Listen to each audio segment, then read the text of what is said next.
एक समय की बात है। एक गांव में एक बड़ा और घना सेब का पेड़ था। हर दिन एक छोटा लड़का वहां खेलने आता।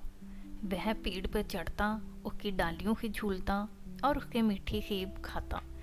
पेड़ भी उस लड़के से बहुत प्यार करता था और खुश रहता था। समय बीतता गया, लड़का बड़ा हो गया और उसने पेड़ के पास आना बंद कर दिया। पेड़ उसे याद करता और हर गुजरते दिन उसकी राह देखता। एक दिन लड़का, जो अब जवान हो चुका था, पेड़ के पास आया। पेड़ बहुत खुश हुआ और बोला, आओ मेरे पास खेलो। लड़के ने कहा, मैं अब बड़ा हो गया हूँ, मुझे खेलना नहीं है, मुझे पैसे चाहिए ताकि मैं अपनी ज़िंदगी बसा सकूं। पेड़ ने कहा, मेरे पास पैसे तो नहीं है, लेकिन तुम मेरे सेब ले जाओ और उन्हें बेचकर पैसे कमा लो। लड़के ने खुशी खुशी पेड़ के सारे सेब तोड़ लिए और चला गया। पेड़ खुश था कि उसने उसकी मदद की, लेकिन लड़का फिर बहुत दिनों तक वापस नहीं आया। कई साल बाद लड़का, जो अब एक अधेड़ उम्र का व्यक्ति बन चुका था, फिर पेड़ के पास आया। पेड़ ने मुस्कुराते हुए कहा, आओ मेरे पास खेलो।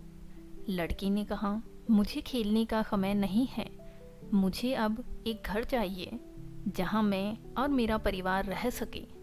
पेड़ ने कहा, मेरी डालियाँ काट लो और उनका घर बना लो।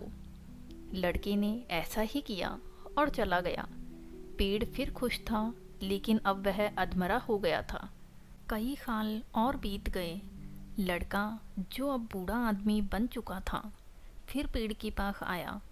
पेड़ ने दुखी होकर कहा, अब मेरे पास तुम्हें देने के लिए कुछ भी नहीं बचा है, ना सेब ना डालियाँ।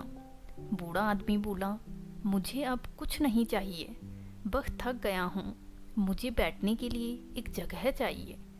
पेड़ ने खुश होकर कहा, अरे यह तो मैं दे सकता हूँ, मेरी जड़ें अब भी मजबूत हैं, आओ मेरे पास बैठ जाओ और आराम करो। बूढ़ा आदमी पेड़ के पास बैठ गया। पेड़ खुश था क्योंकि वह अब भी उस लड़के की मदद कर पा रहा था।